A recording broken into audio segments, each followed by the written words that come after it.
Hello, it's a pleasure to make your acquaintance, and welcome back to my Abyss Guides, this time for version 7.0. It's been almost a year since I made one of these, but I have some more time on my hands now, so I'd like to get back to making content. Especially with a lot of new enemies and content with Snezhnaya, I thought it would be more useful than ever. And so we can resume the age-old format, starting with looking at the Abyss Blessing. This time we have the Luster-Piercing Moon, or whatever that means, which is essentially when the character triggers a stellar superconduct and creates a pole star field. That's the name of the star-looking thing and the area. Then within that field, whenever your characters do damage, they'll get some extra true damage. Just like always, it's the extra true damage. I mean, this is fairly restrictive in that only 3 characters can capitalize on this, or at least enable it, in Odette, Snezhnayan, and most importantly, Traveler. Cryo Traveler means that anyone can access the reaction because everybody should have Cryo Traveler. You might have not necessarily built those characters yet, but we have a whole month to get this Abyss done, so hopefully before it ends, you'll be able to build them and use them in this Abyss. And as they like to do to double down on the buffs to the on-banner characters, the Ley Line Disorder on the first half increases characters' superconduct damage by 200% and their stellar superconduct damage. Unfortunately, unlike other buffs of this kind we've got in the past, increasing superconduct's damage is irrelevant. Was a reaction that was built around enabling physical characters and reducing enemies' resistance. Damage it does in comparison to things like Shatter and Overload is minuscule. And so I don't think anybody's ever really built a reasonable team around doing superconduct damage yet. You also need to know that Stellar Superconduct isn't like Lunar Charge or Lunar Crystallize, in that this reaction has no reaction damage, it's closer to Lunar Bloom.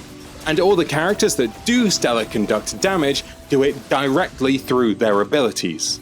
So any character that's not doing Stellar Conduct damage, say like Beidou in a Stellar Superconduct team, then you don't need to worry about doing anything in particular to make the most of this buff. And so of course Snezhnayan, Cryo Traveler, and Odette can make use of it, but Cyno, Wriothesley, and Yai also do Stellar Superconduct damage in their kits now. On the second half, we have normal Pyro attack damage increased, which is designed for Articuno. Pyro Traveler can kind of make use of it, but I don't expect anybody to be using that when Cryo Traveler is available. I guess Yoimiya and Klee can use it, but I don't envision anyone using Yoimiya specifically to make use of this buff in this Abyss.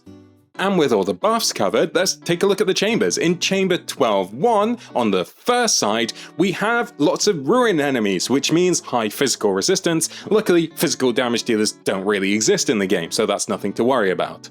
The odd thing about this chamber is that you're starting off with just so many enemies. You're facing mainly Ruin Scouts and 4 Ruin Cruisers, with always 3 enemies being present at one time. That's a lot of AoE content to deal with, especially for enemies that are heavy and can't be grouped super easily.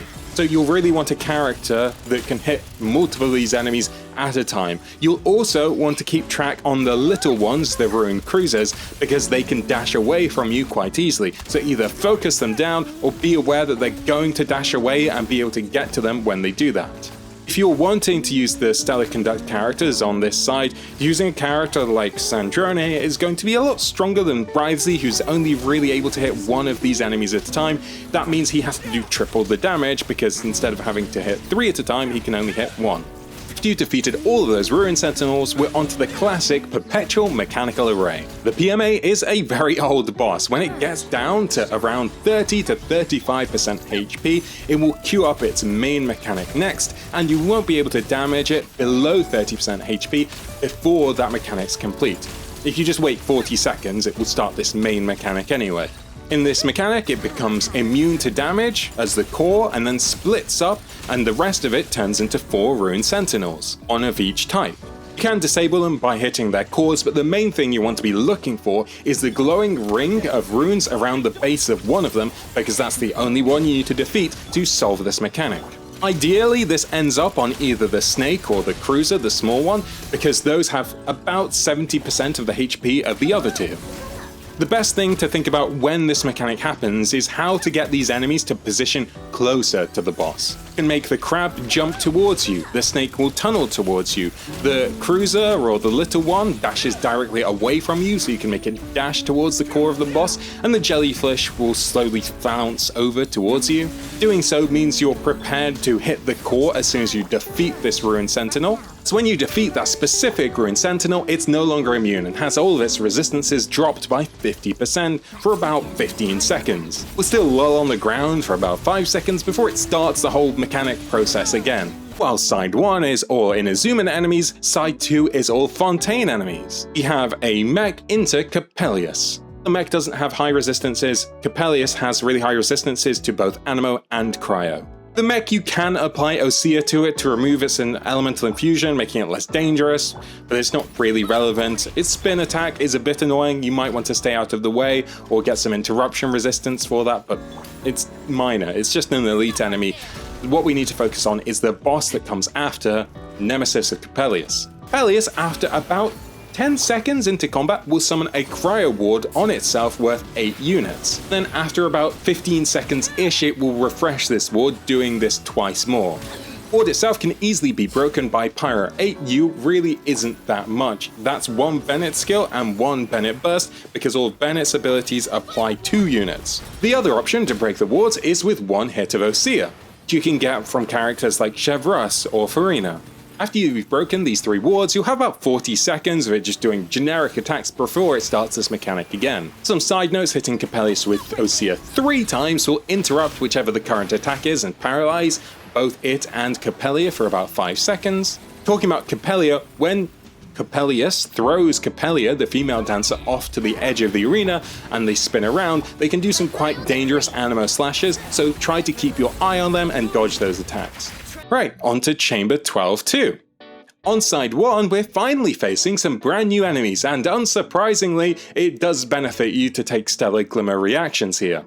Stellar Glimmer being the umbrella term to encompass both Stellar Superconduct and Stellar Swirl. First enemy, the bear, has slight pyro resistance, the lion has high electro and anemo resistance. The bear is quite simple. They have 2 special attacks that they have, where they'll either infuse their wing or their horns with extra pyro, and if they're affected by Stellar Glimmer when they're charging up this attack will then falter, they won't be able to use it, and it will be sealed for the rest of combat. And that's the only mechanic to them.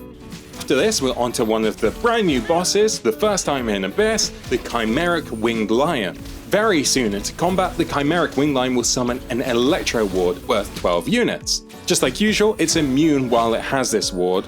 But after this, we get the one and only variation from the overworld version, where it starts with the attack where it summons a big sword. Till the sword is destroyed, it will do up to 4 AoE attacks. Here we get into the bonuses from Stellar Glimmer, and if it's affected by Stellar Glimmer, when it summons this sword, it will instantly lose at the end of the animation a third of its max ward. Here that's about 4 units of Electro.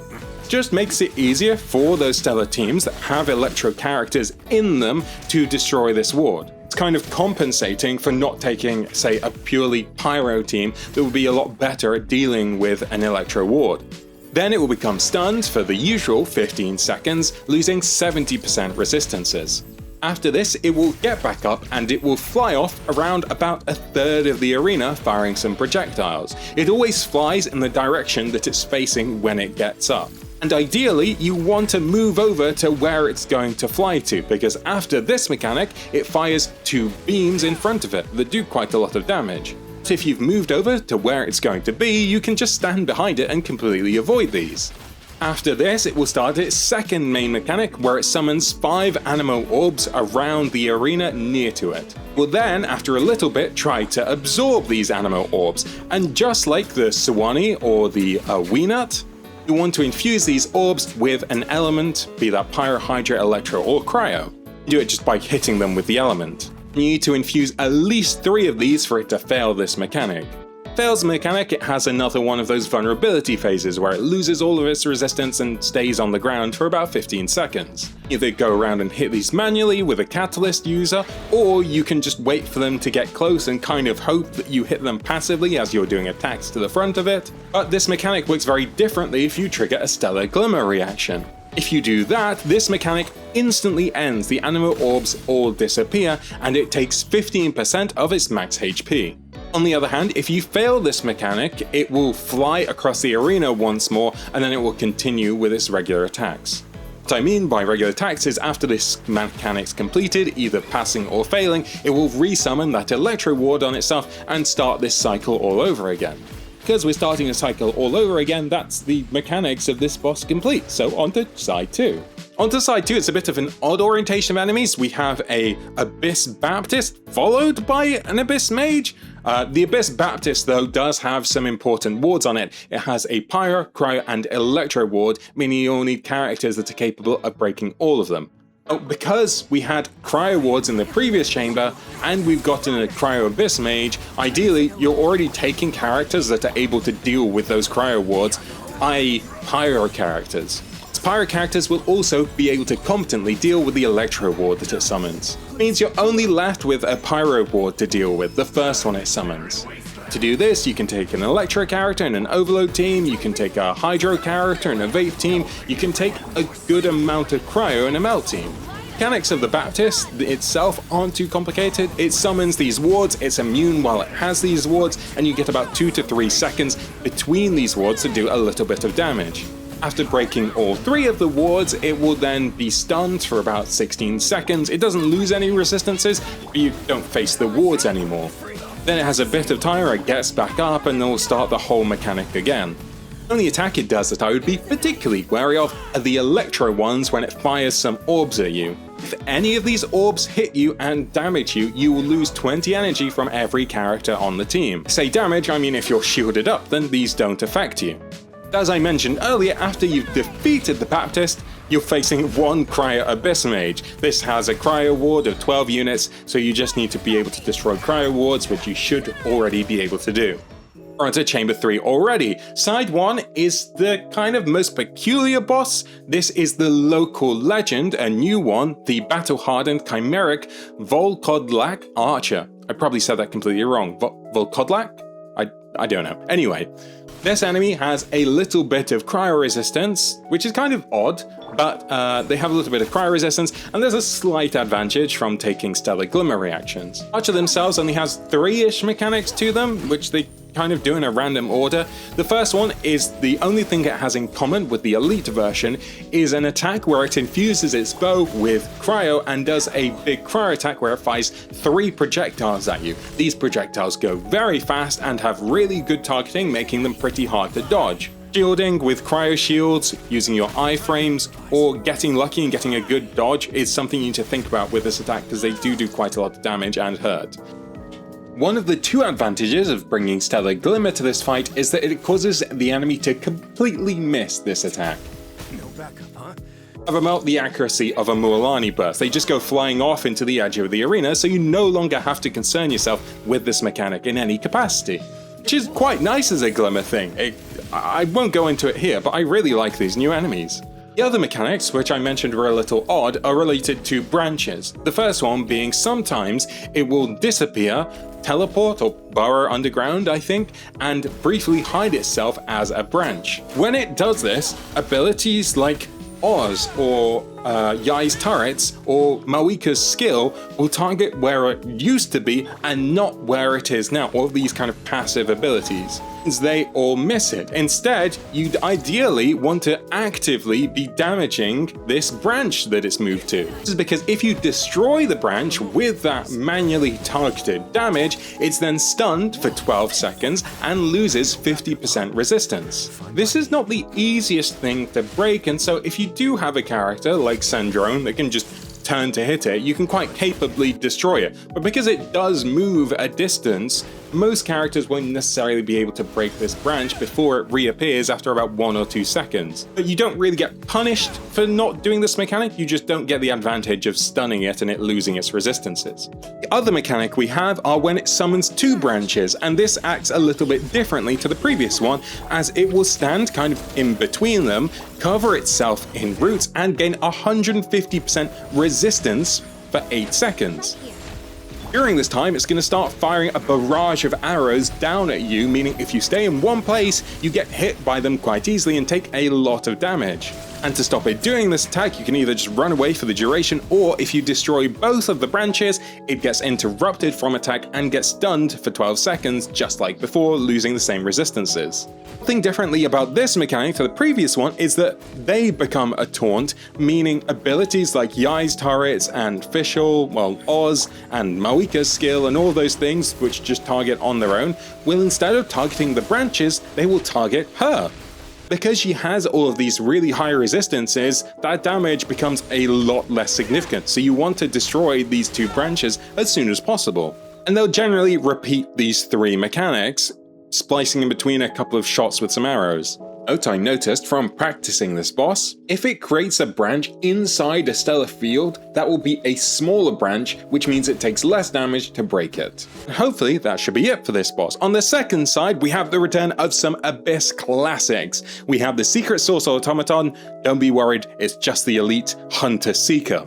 This one has slightly higher base resistances, and then it gets followed by the Mountain King, the Yumkasaur, the endgame icon itself. The Secret Source Automaton, as we said, has higher base resistances, but if you have a character that can be in the 9 soul state, you can charge up its little meter to 100 points, and when it does that, it fires a laser beam attack and reduces its resistances by 40% for this, but you don't really need to concern yourself with this. It's just an elite enemy that doesn't do a lot of damage, and is just a bit of a health sponge. And we're followed by the classic Mountain King. DMA, Mountain King, Copellius, they're really putting a lot of their favorites in this Abyss. The Mountain King, as always, starts off with a deadly laser attack, firing 2 pyro orbs on the ground, leaving behind some burning area that does tick you and applies pyro to you, and then does a big laser beam attack. You need to make sure to dodge this laser beam attack, as it does do quite a lot of damage. Then proceeds to summon 3 flame granites. These are fruit that it will place on the ground in front of it. If you hit them with pyro just as they're about to eat them, and he eats them, he takes 5% damage. If you make them explode instead, before he manages to eat them, they take more damage. On top of that, you can apply Hydra or Cry to the enemy after igniting the flame granites. When they explode, they do pyro damage, react for even more damage to the boss. The main objective is simply to ignite 2 of them, as if you fail to do that, it will then perform the really dangerous attack it did at the start of combat again. Of course, for some reason, even though the first 2 bosses quite like it, you don't have pyro in your team, there are other ways to apply pyro. You can either use an element on yourself, for example, Beidou's skill applies Electro to herself. If you stand in the fire left behind by those previous attacks, you create an overload. If you use Jean's burst, she applies Animo to you, meaning you swirl pyro and ignite those seeds. Both of those cause the seeds to explode. Even something like a Sucrose burst, you stand in it while you've been applied with pyro and it will infuse with pyro, exploding the seeds. You get the idea. The main annoying attack this enemy has, and to be wary of, is this spin move it does, where it slaps its belly joyfully before spinning over to the edge of the arena. When it does this, it knocks characters back that are in melee range really easily. You'll either want to be at range doing damage, or you want to move over to where it's going to spin to in anticipation. At the fight, you can delay some of its attacks, making it do the spin move later by standing behind it, as it will waste time turning to face you before it does every individual attack. Lastly, about 90 seconds if you make it that far into this fight, it will perform an attack where it summons a single flame granite on the ground. You get a bit more damage from that, so you need to be aware of that. The timing of this is a bit random, as it depends on attack patterns. That's it, that's all of the enemies, this Abyss. Hopefully that was helpful to you. Let's take a look at some teams that you could use. Constraints for side 1 are pretty light. Both the Blessing and the Ley Line Disorder encourage you to use Stellar Conduct. I would say the biggest constraint, well, one of the 2 on this side, are that you really need a team that's capable of doing either really high damage to single target, or that you can cover both multi-target and single target damage for that first chamber. Being able to hit all 3 of the Ruined Sentinels at the same time is very essential to be able to get a good time on that first chamber. I mentioned if you're using Risley and he's only hitting 1 of them at a time, he's doing 1/3 of the damage the Sandrone would be doing by hitting all 3 of them at the same time. The other major constraint comes a little later with the Lion. It's just the Electro Ward it has, and as long as you can deal with that Electro Ward, then you're good to go. The Glimmer encouragement is really light on this side. In fact, really like how they've designed a lot of the enemies in Snezhnaya. They have really fun interactions. She's have a really cool interaction where you can choose to either use the stellar glimmer reaction that makes them expose their core a little bit, then you interrupt it and instantly delete the shield, making the mechanic faster. Or if you use pyro damage to break it, they'll instead take more damage after you've broken their ward. So either way round, you're gaining benefits. Thing with the ice phase, some of them make a big cryo ward around themselves when they get in their coffin, and you can solve that through pyro like you'd normally want to for a ward, or you can instead choose to do the stellar glimmer reactions. Not only that, they have some really funny animations. The flying ones will fall out of the sky when you trigger this, or you can trigger overload to knock them back and knock them down. Favorite one I think is the mammoth, where they drink a potion and enhance their attacks, but if they've got affected by stellar glimmer, they swing round in a random direction and get really dizzy afterwards. I just really like these designs because not only do they feel fun and not really restrictive in terms of elemental interactions and mechanics, but they also have amazing animations. I feel that was something places like Fontaine lacked in terms of character design. You could use Osea and Numa, but it didn't really matter that much, and it didn't feel like you were doing anything when that happened. And you see this for the lion. The lion has higher electro and animo resistance, which are key parts of those reactions. And so the trade-off is that it helps you compensate in destroying that ward with these new teams by allowing stellar glimmer reactions to do a little more damage to the ward. It's really well done. It's entertaining enough and not as anywhere near as restrictive as the Wild Hunt. I'm hoping this kind of thing continues in the future. Okay, enough of me glazing Hoyo overworld combat designers, let's get back to the endgame, Watchful. Team-wise, you've got the options of Stellar Conduct teams, obviously. That's what's encouraged by a lot of the things. You have a lot of options as well. You have Cyno, you have Sandrone, you have Wriothesley, you can use Cryo Traveler as a carry, you can have Odette as a support in a variety of teams, and then you also have all the supports around them that have been recently buffed, Yai, Beidou, Diona, you can use Alyosha, who everybody got, and you can use Escoffier. A lot of characters that work really well. In fact, you can also use Mizuki. Mizuki does have a little more, I don't know, constraints because of that animo resistance. Goddamn does Mizuki perform well against all those ruin machines. The AoE damage is just, it's very impressive for a standard character. And going beyond that, Pyro teams just destroy the Electro Ward, Dendro teams, Cryo Focus teams. Like, there's really not many restrictions on this side. For a Cryo team, even if you're struggling with the second chamber, you can put Cryo Traveler in that team, or Odette. You can do the same thing with a Melt team. Say you're using Mawika and you already have Sitlali, you can put Traveler in there, or Odette again. Especially, okay, well, because there's an Electro Ward, you're able to trigger those reactions on the ward itself to help break with those extra 4 units it faster. Okay, you won't be able to trigger the rest of the mechanics for, say, a Skirk team because you're restricted to Hydro and Cryo. But if you're using Mawika with Eon-san, or I guess Sucrose, you can trigger those reactions whenever you want to.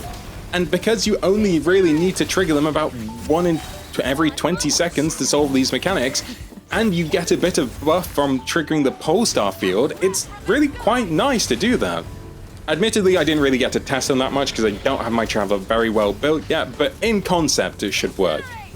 On the second side, again, it might appear like there's a lot of constraints because you have the Blessing, which isn't really doing anything, because who's using Stellar teams on this side. You have Pyro normal attack damage, which is not affecting that many characters. Even Arlecchino, she's not double dipping on the buffs, and so using her is even less significant than usual.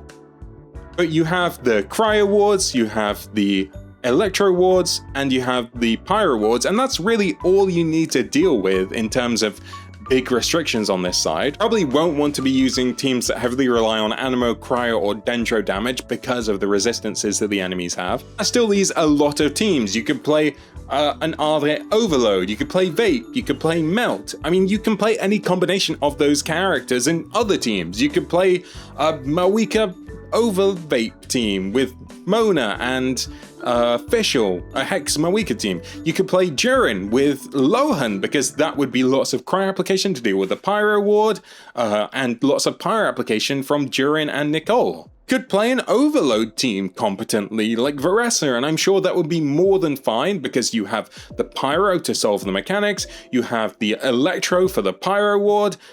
That's really all there is to it. Overall, I quite like this Abyss. Yes, the HP has gradually gone up over time, so it is harder than ever, but also the teams that we have at our disposal are stronger than ever. And there's a lot of the Abyss favorites in this, as in enemies they really like putting in Abyss, so we're used to a lot of the enemies, we know how to defeat them, and you can probably come up with some quite creative solutions to a lot of the problems they're putting forward. Honestly, I also kind of expect this to be a little bit of an introductory return as Abyss, because of all the new returning players they have, because of Snezhnaya. But yeah, overall, I like this Abyss, I like the characters you'll be able to play into it, I like the variety, and I really quite like the way they've done the Snezhnayan enemies so far. So I'm looking forward to what they cook up in future content. Talking of future content, I'm back to this. I might try and do some occasional streams if I have the time for it, but the main thing I'm focusing on next, and that I hope you also watch, will be the Stygian guide coming up in a couple of days. In the meantime, good luck with getting your characters and building them, and I hope you really enjoy the new region. I wish you all the best of luck, and if you watched it all the way to the end, subscribing for more of this stuff, liking, etc, etc. I'll see you soon. Bye bye!